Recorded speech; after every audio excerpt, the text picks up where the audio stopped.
Now for discussion on Nigeria's security crisis, we have joining us now in the studio a distinguished cybersecurity expert, Dr. Emmanuel Okoi. Also joining us is another astute security expert, Kabiru Adamu.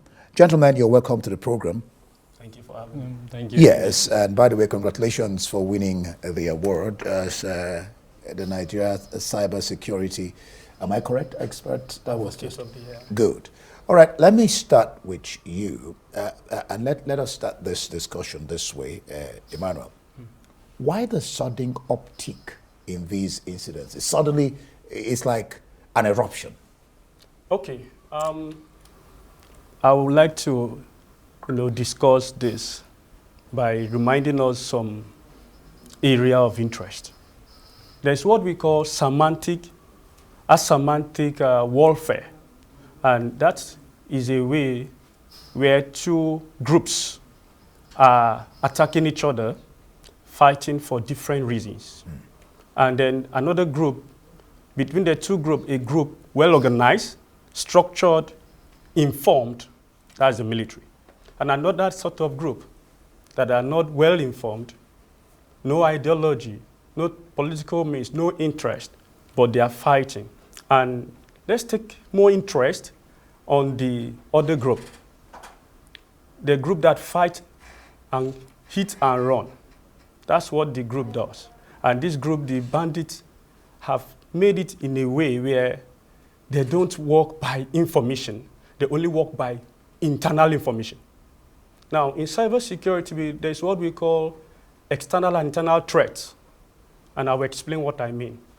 Threats that are internal are more robust and dangerous compared to external threats.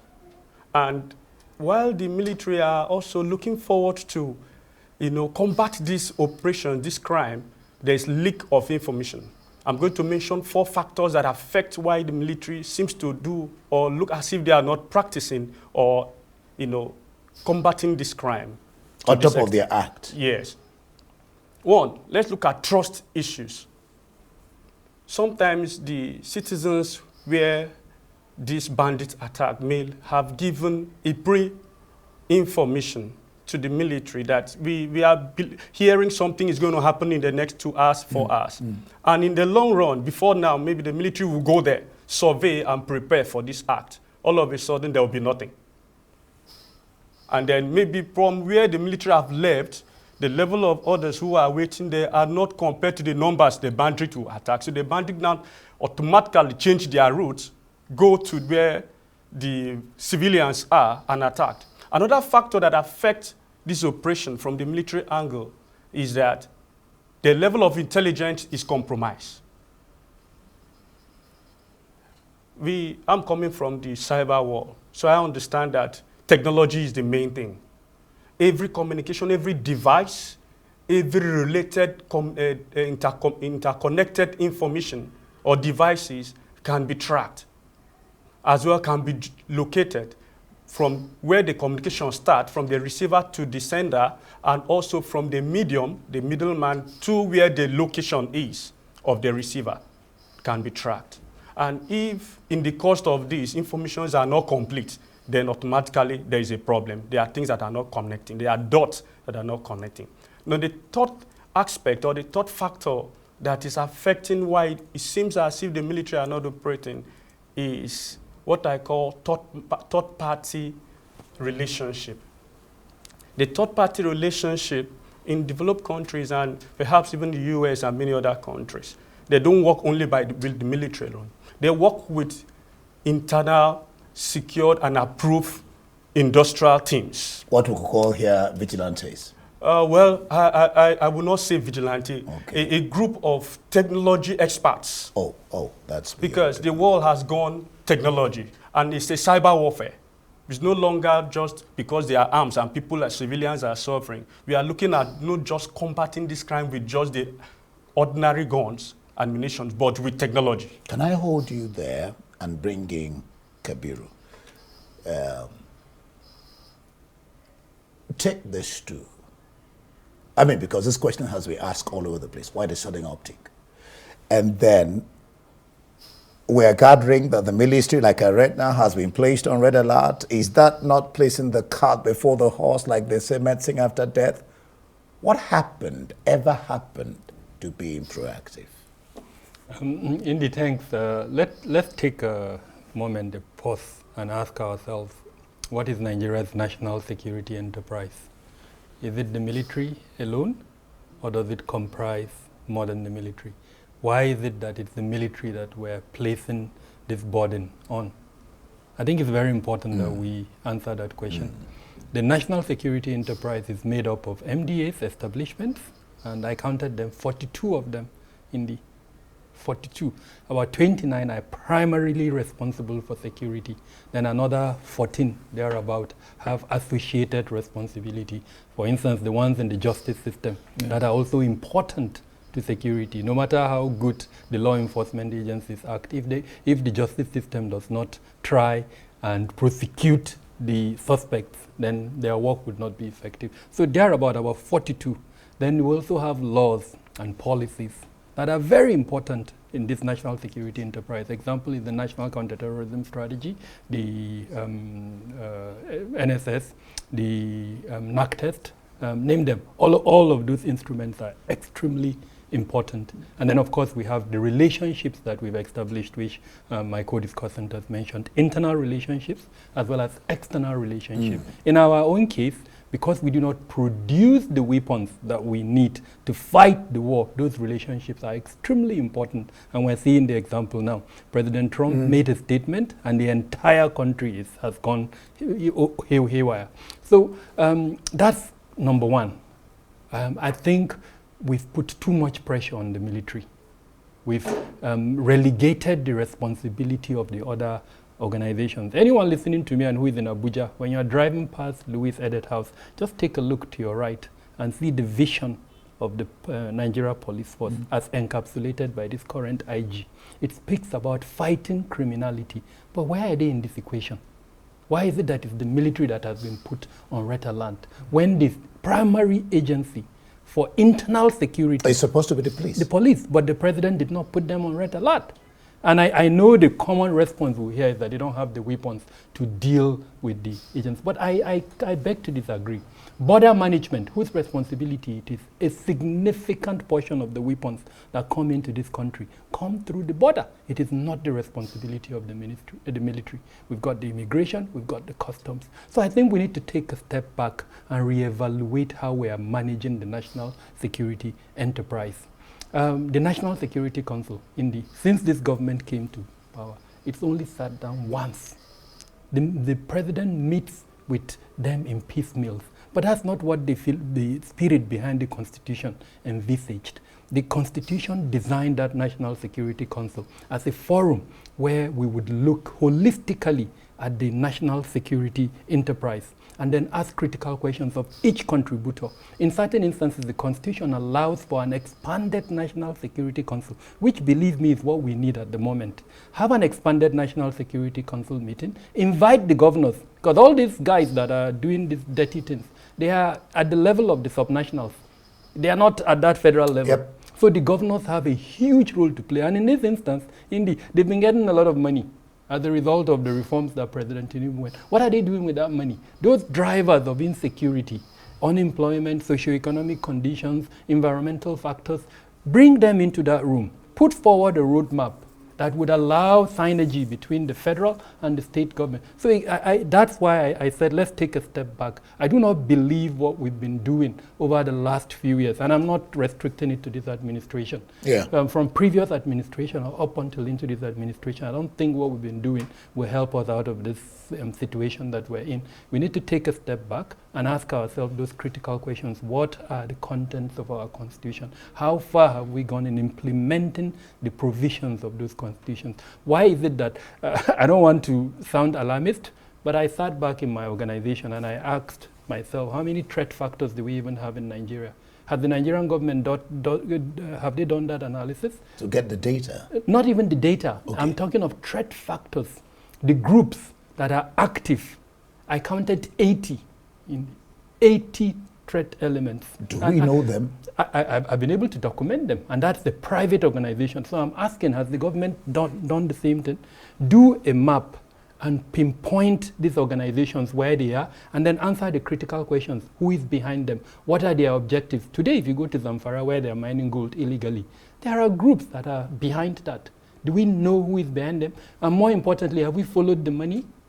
Follow the money. I'm going to get to that. You have raised a very important question, because we watch films, we listen to international. So, I mean, I'll get to that because you have raised a very important issue.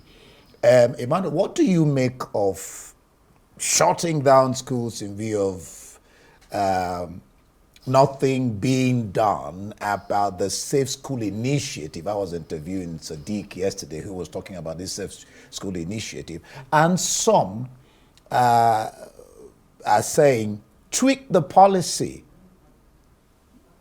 wherein no school should be located in very remote areas, seeing there are not enough boots on the ground in these places. The understanding is, how long do we keep shutting down schools for some level of persons who that's a good question. are not accountable for their offenses? And the system, the government are also looking at this as if maybe the government, within where this banditry is taking place or occurring, should still shut down schools. I mean, it's getting alarming and worrisome, not as a result of fear, but for the safety of life and properties. I'm looking at from that angle. Now, let's take a look at another angle, that who is stronger than the government? It's seeming like there's who is stronger than the government? For me, no one, an individual or a group of persons cannot be stronger than the government. But the government is every one of us. And when there are policies and structure of constitution that are on ground, no one is stronger than the government. The area that is a challenge is proactive measures that are not taken into cognizance. And I leverage my understanding and hypothesis with diagnosis to the fact that we are not looking at using IT to combat this whole thing. And like Mr. Kabiru said, if you look at the numbers of threat factors, he said 80. 80. And some persons are already looking at only 2. And you see, there is a relationship, a synergy between the threat factors. Now, probably let me just lay down one thing about the cyber world. If we're supposed to, break into a system and control the threat and vulnerabilities, we will first do what we call black box pen testing. That is the ability to check how the system was hacked, and the ability to also understand who did it and track where it's coming from before you can remediate and the suffer tracking solutions. has come up again. So in this context, why would we be suffering when the technology is there? Is the technology there? The technology is there. I mean, do we have it? Let me break it down for you. Is there technology? The question is yes, or the answer is yes. Now, let me tell you, I'm coming from the practical world because I'm in the field of cybersecurity. And I can tell you there's nothing impossible to be tracked, verified, validated, and also presented. The area of concern is lack of approval competency. What do I mean? Let me explain. Let's assume 5-10 military officers are trained abroad for some certain operations. And then after a year or 2 or 3, having acquired this skill set and knowledge, they are back to town. They are back to the country. In the course of operation, they are being transferred to places where they cannot harness these skills and profession. The system suffers. And now bringing persons who are not competent. So how do you now invest in the technology that you don't have human skill set to handle this technology? There is a lacuna. And that is where these guys are using the advantage to assume that there was information didn't come on time. And if there is a delay in recognizance, we call it recognizance, information gathering, then there is a serious challenge. Challenge in the aspect of speed of information, ability to move on time, bad roads, wrong signal networks, and then wrong information productivity. You have raised so many issues, which I have here, which Kabiru has talked about, and I hope we have all the time.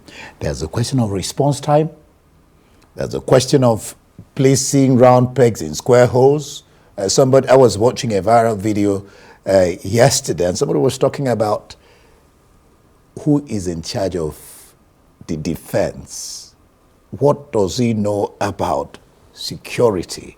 Should he be in that office handling our security? Now, you raised the issue of tracking. Some of the, I think it's the Kirby school, they're asking for 300 million. They've contacted. Kwara. Kwara. You're a security expert. It beats me. Can these monies be traced or tracked? Are they not marked?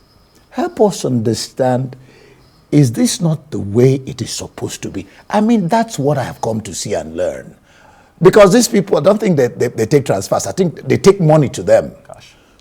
Cash. So can these monies be marked? Can they be traced? And the question of response time, Kabiru. Our response time seems to be, you can use drones and when they're moving, because we allow so much time and they cut these people away and then it becomes too late. Please help us understand all this. In simple terms, I mean, let me even give a practical example. The young man who posted about a coup in Port Harcourt, how long did it take before they arrested him and now he's being prosecuted? Somebody said less than 24 hours. How did they trace him? They used his posting, were able to identify, I think, the IP address, the location, and then they went and got him. So it can be traced, and it has been traced in the past. My company, I mean, to add to your befuddlement, we have an administration that started by reminding us that they don't condone the payment of ransom. Our president wrote a piece, I think it was on Time magazine, and told the world that his stance on ransom is zero. The National Security Advisor followed through with another statement saying no payment of ransom. But I can bet you that ransoms are being paid. So it's a case of absence of accountability. The instruments of state that are supposed to implement that presidential directive, that law, which is contained in the Terrorism Prohibition and Prevention Act as amended 2022, no payment of ransom. As that's what our law says, but yet ransom is being paid. Yet the authorities, the various elements of law enforcement that have the capability to trace those ransom, they are not doing it. In some cases that we have monitored, payments are made even in conventional banks. It used to be in fintechs. In conventional banks? Believe me, I'm not going to name the bank. No, of course you wouldn't name the bank. But then believe me, I've been in cases where a very popular bank, the bank account was given, payment was made, the money was withdrawn. And the people were not got? Nope. There are instances where people's WhatsApp account will be hacked, and then they will use it, they will collect money. I know of one case where 4 million naira was deposited by a high-ranking Nigerian.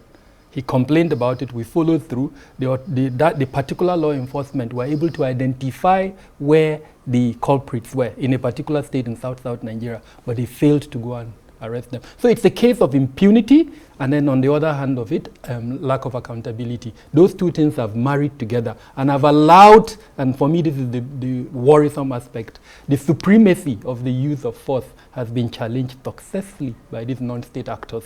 So we are yielding our sovereignty to these 80+ non-state actors, where if we close down schools, if we allow them to collect money, an identity has been formed.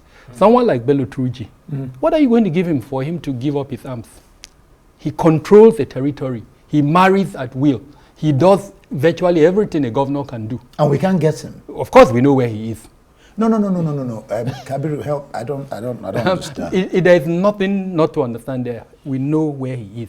This man, in fact, let me even shock you the more. He has businesses that he's controlling, because he's maybe trillionaire probably. He has invested the monies in certain aspects of day-to-day business activities. And we have, out of those 42 agencies that I've told you, some of them, their responsibility is to trace the movement of monies within the formal and the shadow economy. And they know the movement of these monies. Today, if you, for some reasons, you enter an opposition party and you do something wrong, they are going to come and get you because of the money you've deposited. What's his name? The former governor of Bayelsa, I guess. Yeah. Are they not looking for him because of how much? So the capability is there. I mean, it sounds like a joke, the way I've put it, but the capability is there. Out of these 42 MDAs that I've mentioned, if it's politically expedient to stop the payment of ransom, it will be stopped in 1 second. Like you used the word befuddling. It's befuddling, really, frankly, because I'm sitting down here, we're talking, we're chatting. The essence of this interview is to help those in authority to get their acts Do they want to be helped? That's a very... Is it politically expedient for this situation to remain? I just told you that we have a country that is not called the National Security Council. Constitutionally, that council should sit every 3 months. We have a National Assembly that for some odd reasons is failing to use the legislative instruments that it has at its disposal to put pressure on the executive. We have senators who can't go home until they call non-state actors to ask for permission before they go home. You're not serious? I am serious. Out of this 80 I mentioned, they will call them, they will ask them for permission before they go home.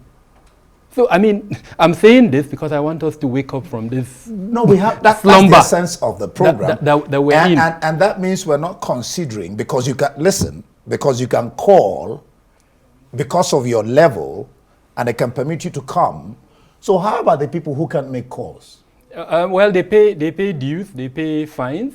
Farmers, for instance, before they go to their farms, they pay fines. And then in certain instances, they block the road to whoever comes. They arrest, they kidnap him, and then they keep him for...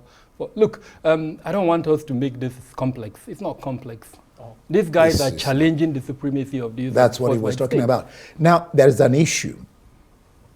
I was actually discussing this with another... He's a military person. Because, again, you know, you can't help but think. And then in thinking, you get questions. Somebody said if you ask legitimate questions, you get legitimate answers, you know. The governor of Kebbi State, Idris, is demanding a thorough investigation, especially when just 45 minutes after the withdrawal of soldiers, the attack occurs. Immediately I was told that was the question I asked myself. How come soldiers are withdrawn and then attack occurs? And I also learned that there was an intelligent report. So, number one, what could have happened? Number two, shouldn't people be sacked? Should people still be sitting on their seat? Number three, will that investigation occur? Who is responsible? Because he asked who is responsible for the withdrawal. Okay. When issues of this nature happens, the area of concern is who is in charge, who is the main man, who gives the authority of withdrawal, and is the withdrawal information, was it properly documented, or it was just a verbal communication that led to the breach of intelligence? Withdrawal process in the military sometimes, from what I understand in cyber area, is that you don't just withdraw an attack because maybe you are being searched. You withdraw an attack because you are done with the operation. Good. Now, when you withdraw in the cost of vapor, you are given a space or vulnerability for an internal attacks, not external, because at that point, they're moving away from the just location, and then all of a sudden, external parties, the bandits attack is because there is an intruder theft. That call, or perhaps that signal, is questionable and should be investigated. From which medium? Who is the receiver, and how did it get to the third party? Two, there is what we call IRFE, International Religious Freedom Act. That is from the U.S. Commission. The reason why these men, the U.S. is seriously concerned about the situation right now is because the level of information or intelligence is questionable. Let me tell you some of the factors that will really still continually affect this process of attack. One, you can't train. I was talking about training soldiers. I didn't finish that. Let me make it clear. And post them to where they're useless, basically to where this knowledge will never be useful. And then you bring in incompetent expert, pretending to know how to run the operation. I don't understand how you can put incompetent and expert together. Now, there are persons who are trained, but they are professionals. But they are not experts. But they are experts who are not competent. Expert is a title. Competency is an operation. It's the act. We were talking about titles yesterday. Yes, because someone will be a professional, of course. There are a lot of doctors, professors, and all that. Yeah. And some are not even researchers, but they are just there getting titles, and people are afraid to talk to them, but they are not solving problems. So if you bring that to the current situation, you see that what is needful is the ability to run a synergy with external bodies that are trustworthy. External bodies like senior experts. Kabiru mentioned some level of intelligence operation agencies that are currently working. But do we really put them to play? Do we recognize that these guys are available? Because, see, there are some things the military cannot fight this alone. It's a collaborative effort. You need the expert, you need the academia, you need the intelligence. You also need even the civilians. Yeah. Because these bad guys... If you see something, say something. These bad guys attack when they attack in places where the civilians are more. And the military cannot come to where the civilians are to carry out the operations because it will result to discharge. Collateral damage. Yes. So the only way to have relationship and curtail this, because we can't completely eradicate this now, but we can curtail it to an extent that we are seeing process and progressive effort, is working with the traditional rulers. Who are there? Where I come from, you don't just break into our place and begin to kill people. That means there is a chief somewhere that is interested in one or two things that is happening around there. So those are the first elements to question. He's brought up an issue. I mean, recently, I think I read this in the news, talking about giving roles to traditional rulers. But before, I don't know how many minutes I have. Okay, before I let you go, Kabiru, because Kabiru, you and Emmanuel, so many things has been said here, and I'm sure some people watching are not feeling really good. Well, I'm not feeling good. I'm not feeling good about what I'm hearing. Too. Yeah. The idea is to talk and solve problems. I mean, the idea is to talk and get to solutions. When you said, do they want to, that's fearful. What should the authorities, Nigerians, be doing? This can't continue. We can't continue this way. 300 and something, I mean, yesterday I read 52, but now I'm learning it's 300 plus school children and then 12 teachers kidnapped. But then the governor has said, hold on, wait for a verified statement that will give you the number. So this is Khan saying these are the numbers. Okay. And then, but the governor is saying, calm down, we'll give you another number. So we don't know yet the exact number. How, the question also from Kabiru, let's share some basic knowledge. How do they get the numbers? Yeah. A principal was shot dead in the cost of protecting his kids. Vice principal shot dead in the cost of protecting his ward, his kids, his children. And then all of a sudden they disappear into the forest. Who gives us the numbers? Mm-hmm. So that means somebody is involved. And these are the elements that we should begin to talk about tracking communications. Mm-hmm. Earlier on, you spoke about Safe School Initiative. This was launched in 2014. And it's dead now. So not exactly. And I'm hoping you bring I think he's the deputy director or director in Ministry of Foreign Affairs who has the portfolio for implementing that responsibility. It's a combination of what is called the Safe School Declaration and then the National Policy on Safe, Secure, and Violent-Free Schools. So it's those two things that went into the Safe School Initiative. And as far as I know, monies have been voted into that. And then more importantly, we went to the World Bank and collected a loan to implement another program called Agile, which has a component of security in it. So I'm hoping you invite that lady and ask her critical questions on what happened that we've not implemented, because why it's important to this question. Under that program, if we had implemented it fully, would have been able to know how many students, how many teachers, how many non-academic staff were in the school at any point in time. Kabiru, I'll stop there. We don't have all the time in the world, but thank you so much, gentlemen. Dr. Emmanuel Okoi, distinguished cybersecurity expert, and of course, astute security expert Kabiru Adamu. You always, in fact, sometimes you call me details, and then we'll take from there. Thank you, gentlemen, for being here. Thank you very much.